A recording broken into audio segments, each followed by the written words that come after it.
Welcome to the Squeaky Wheel Farm. Hi, I'm Christine. Well, I didn't plan anything for dinner, so I'm caught in a situation where I've got to whip something up fast. I'm going to show you how I make pizza in 30 minutes or less, and it's going to be a hit. Everyone will love it. I've already got my oven going at 450 degrees, so that's warming up. This recipe is pretty simple. For the dough, it just requires some all-purpose flour, some olive oil, some salt, a teaspoon of sugar, and some yeast. One of the ways to make sure that my dough turns out perfect every time is I start with the bowl warm. Either I will put it on the wood stove if that's going in the wintertime, or lately I've just been putting a little bit of water in it, throwing it in the microwave and microwaving it for a minute. It warms up the bowl. Dump out the water and you're good to go. I've got 1 cup of water here, and it is warm but not hot. So it's roughly 110 degrees. It's like bath water, okay? It's warm enough where you can feel that it's warm, but it's not gonna burn you. That's my oven saying that it's pre-warmed and ready to go. I'm gonna put just a teaspoon of yeast and a teaspoon of sugar. Sugar's not required if you're watching your glucose, but it does help the yeast to grow faster. This will start to foam up, and that's how you know that the yeast is still good. It's called proofing. Proofing the yeast. You're just gonna make sure that it is still active and live. So give it a good stir until everything is incorporated and dissolved. And you're just gonna set it aside for a couple of minutes. Doesn't take long. By the time I'm ready for that, it'll show that it's already working. Okay, in my pre-warmed bowl, I'm gonna start out with 2.5 to 3 cups of flour. This is a 1/2 cup measurement. There's 1 cup.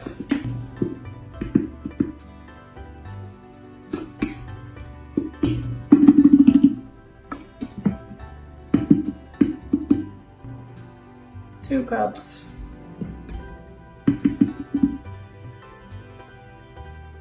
2.5, and we'll stop there. To that, we're going to add a generous teaspoon of salt just to give it some flavor.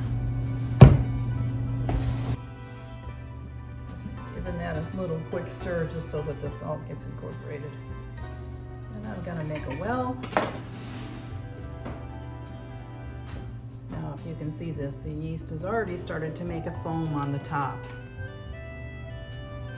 So I've got 2.5 cups of flour in here, all-purpose flour, and a teaspoon of salt. I've got a little well in the middle, and I'm just gonna pour in my yeast and water mixture. It's got that teaspoon of sugar in there as well. And just gonna add a tablespoon of olive oil.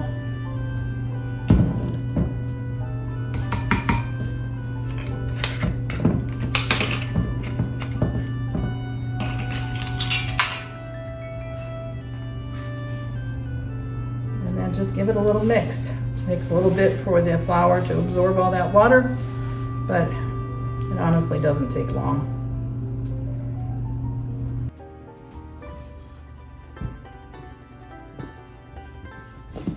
So at this point, most of the flour has been taken up into the dough.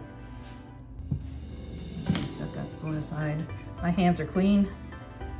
At this point, I'm just gonna knuckle it all in.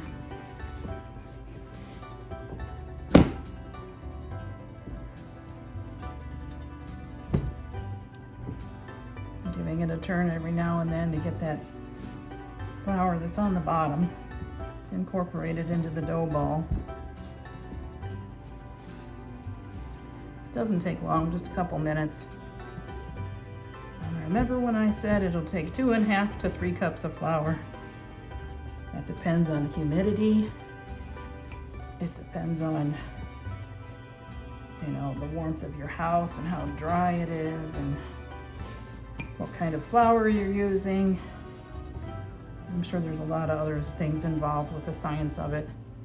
One of the things that I do to speed up my pizza process is I pre-make and pre-package a lot of the toppings that we like. I mean, pepperoni is easy. I can buy that in the store and the packages pretty much open it and throw it on. But I've got green peppers chopped up. I've got sausage, because we like sausage on our pizza as well. Got that pre-cooked, and I divide it up into baggies in 1 cup portions. So it's all ready to go when I want to whip up a pizza. Mushrooms, I canned mushrooms a while back. So it's just a matter of draining those and they're ready to go to top your pizza. Now this is, it's sticky a little bit, it'll stretch. Still needs a little bit more incorporating because you can still see some dry flour in here. Now if you have time, now would be the time to let this dough rest. Just like that. So if you've got something else to do, even 5 minutes is going to make a difference. While I'm giving that dough a little bit of a rest, I can put some of my utensils away, put the flour back, put any ingredients that you don't need back. And I'm going to put a little bit of olive oil on my pizza pan. Oops.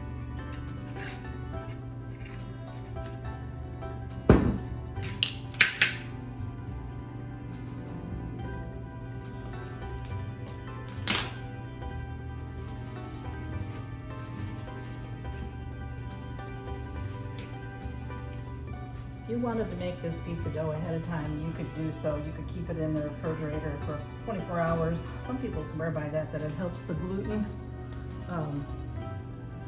which makes it a chewier crust. Okay, I've got a little bit of olive oil on my hands. I coated the dough a little bit because it helps to keep it from drying out. And from this point on, I'm just gonna stretch it a little bit. And by stretching, you're helping to build up that gluten, which, like I said, makes it a little bit chewier. We're shooting for a pizza that's going to be kind of a medium crust, I guess is what I want to call it. It won't be thin, it won't be thick, it'll be kind of medium. And this is a large pizza pan. This is, I think it's a 16-inch pan. While I'm pressing, I'm stretching, okay? I'm stretching. Trying to keep from making any holes in the bottom of the crust. And just take your time at it, because once you get this in the oven, it goes pretty quick. We've gotten to the point in our family where we may not have pizza every week, but some weeks we'll have it twice a week. Depends on how busy we are, because this is one of the quicker meals that I can make, throw together, and it turns out good and everybody likes it. It's a very filling meal too. Okay, at this point I'm just gonna poke a couple of holes in there and I'm gonna pre-bake this for 4 minutes. The reason I do that, I found that if I don't poke the holes, I can have some big bubbles in the crust, which is really tasty. But when you have that big bubble, it seems like the crust is thinner at that point, and just seems like you might be wearing a lot of your pizza in your lap if you don't do it this way. So into the oven it goes for 4 minutes. While I'm waiting that 4 minutes, I'm going to put a lot of the ingredients away, clean up the kitchen a little bit, and that way, you know, I'm halfway to dinner by the time the pizza pops out of the oven. The other thing that you can do is you can get your ingredients out, what you like to top your pizzas with. I mentioned earlier, I pre-cook sausage and put it just in 1 cup portions, flatten it out in a baggie and freeze it. So I just pop one of these out of the freezer. I've got some pepperoni. We like mushrooms, so I canned mushrooms a few months ago. And I normally do my own homemade pizza sauce, but tonight I'm going really fast and using a jar of pizza sauce. I pulled out a few green peppers. I like green peppers on my pizza, and my husband does not, so that's where we're at. The pizza crust is pre-baked. We'll see how it looks. I'm not sure if you can tell, but even though I poked a lot of holes in this, I've still got some bubbles. The crust is not cooked completely through, but the doughiness, the stickiness is gone. So Some things that I have found while making homemade pizzas. You have to find a pizza sauce that you like and the toppings that you like. And then the crust is just an experiment. You'll figure out whether you like the thick or the thin crust as you're making it. Once you make a few pizzas, you'll get it down to where you know what you like. So I found for what we like, 16-inch pizza will take roughly 1 cup of sauce, or basically a half of a, this is a 14-ounce jar, so about half of that. Any more than that and it seems like things just get slippery and ready to come off. Another thing that I do is anything that's likely to slide off, like crumbly sausage or mushrooms, I put that under the cheese, and anything that I need to identify as, well, my husband doesn't like green peppers, so I'm going to put those on top so we know which half of the pizza he won't eat, if that makes it any easier.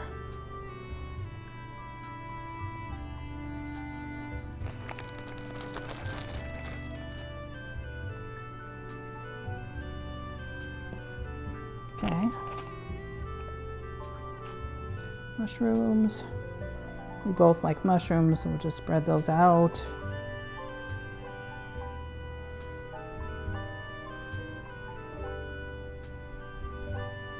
If you like fresh mushrooms, you can slice them up.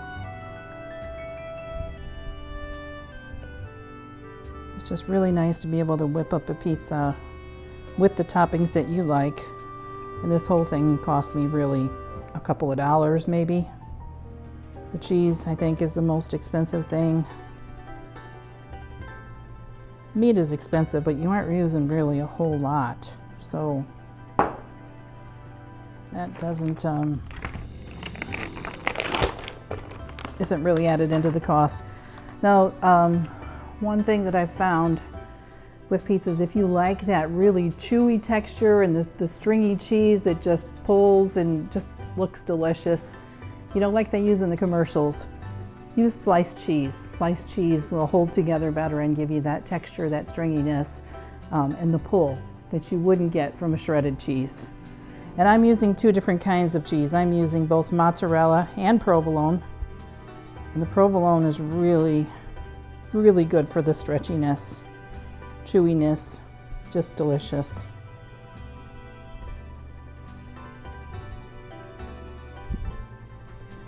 And that first package was just a partial package. These are 8-ounce packages.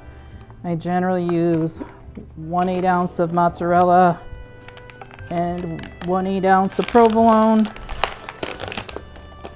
If I have it, I will use some Parmesan cheese as well. I'm currently out of that, so this pizza won't be getting any Parmesan. So like I said, there's a little extra because this package was already opened.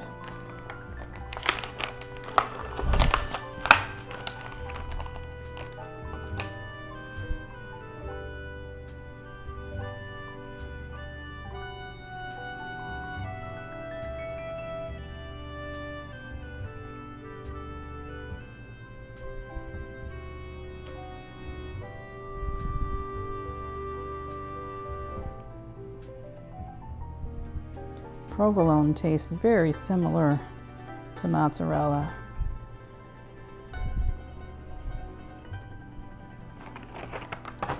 Those 2 are done. I'll do some pepperoni on the whole thing. And again, it doesn't take a lot. Probably half a dozen or so pieces would be all we'd need because we do have other meats on this. There's sausage on here already.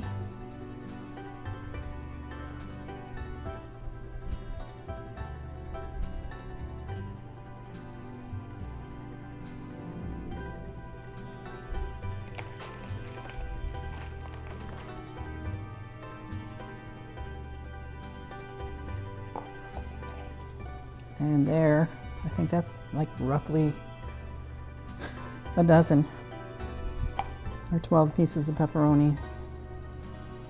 We like it, but it's also not really healthy for you. But it does give the flavor to the pizza, as well as my green peppers. And I grow these in the garden, so it doesn't cost me anything. Now it's just a matter of popping it in the oven